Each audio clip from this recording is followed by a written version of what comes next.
the public broadcaster announced 9 finalists for the song contest. Among them is Jerry Heil, who was already at Eurovision with the track Teresa Maria. Back then, the singer, together with performer Alyona, took 3rd place. Vlad, the band Molodai, and Monokate, who also represented Ukraine as part of the band Go_A, have also returned to the national selection.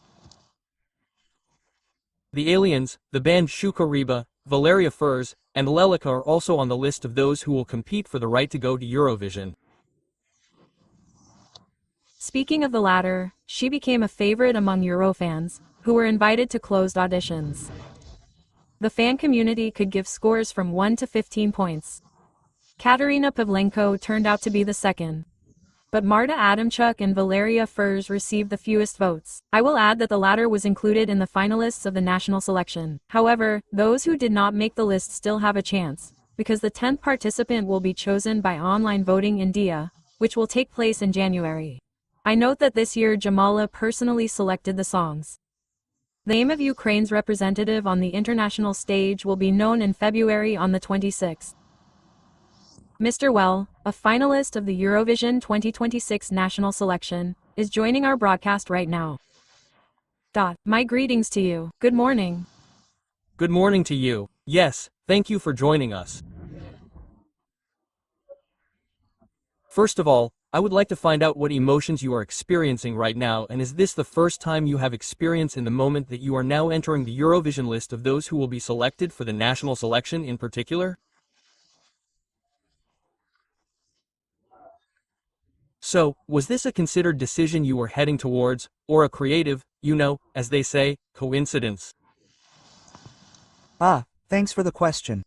Well, first of all, I've been following Eurovision since childhood and I'm always inspired by this contest, which, influences me as an artist. I'm interested in watching the transformations in music and culture, because we can trace certain trends. So, I live by creativity, I work in this field. And, you see, submitting an application is probably a moment when you realize you're ready. You've grown as an artist, you feel energy, strength, and the chance to try. Lately, this phrase appears in my life. We live the life we have the courage for. And submitting this application was quite confident. I knew what I was doing. I understood how my song could meet the criteria, in terms of, say, lyrics, music, arrangement. I tried to do quality work. It was a formed, clear decision that I was ready to try, ready to submit. And this inner energy motivates you. You want to do it. Most people know me as an actor at the operetta theater. I mostly work in musicals, in dramatic performances. People don't know much about me as a performer, but I've always been creating, watching, analyzing, finding my own style.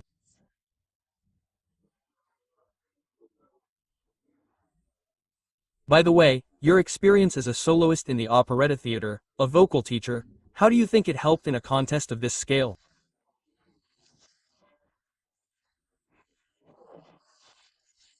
How much does it help you to show yourself? Thanks for the question. See, the theater isn't just a job, it's a school that shaped me as an artist.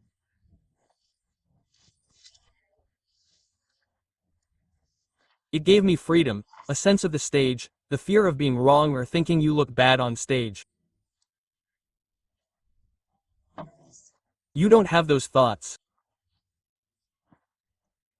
You get rid of all the inner blocks that affect your self-confidence.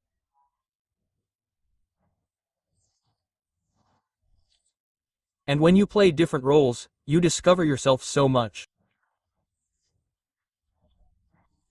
You find interesting sides of yourself you never knew. It's constant work on stage.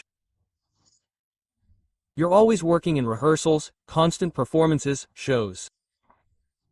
Shows are long, 3 hours you sing, 3 hours you perform lead roles.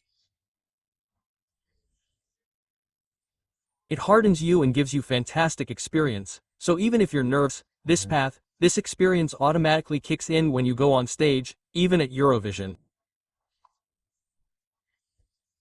So you're nervous, yes, but you go out, you know what to do. You know where the camera is, you know how to engage the audience, because it's not your first time on stage, and the theater creates such varied conditions that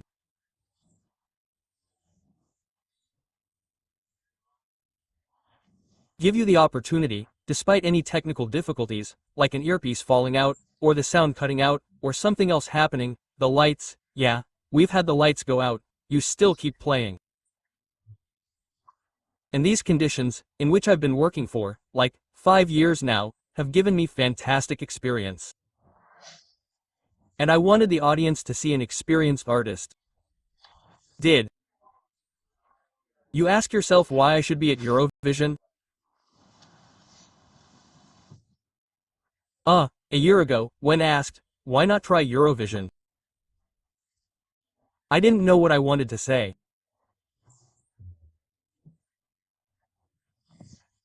I lacked a clear idea to convey to the viewer, a message to transmit. It wasn't there, I just didn't get it. I could be this, that, but what I wanted to bring, wasn't there yet. Then, last summer, I wrote the lyrics. It was a reflection on my thoughts, my experience. I thought about it for a long time.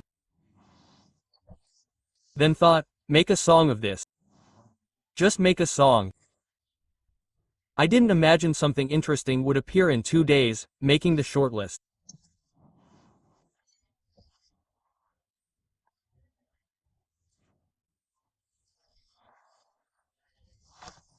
It's new for me, but I think the song's unique, and why it fits Eurovision, is that everyone can understand it, feel it, relate to it, based on their life, because it raises interesting questions, and people will have thoughts.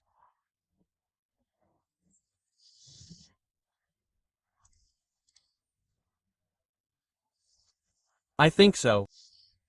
I can't say much about the song yet, but I think that's enough. Thank you. Yes, we understand. We'll follow this closely, as most Ukrainians focus on this contest, so it won't go unnoticed. Thank you for joining us. Mr. Well, Eurovision 2026 finalist, was with us. Ah,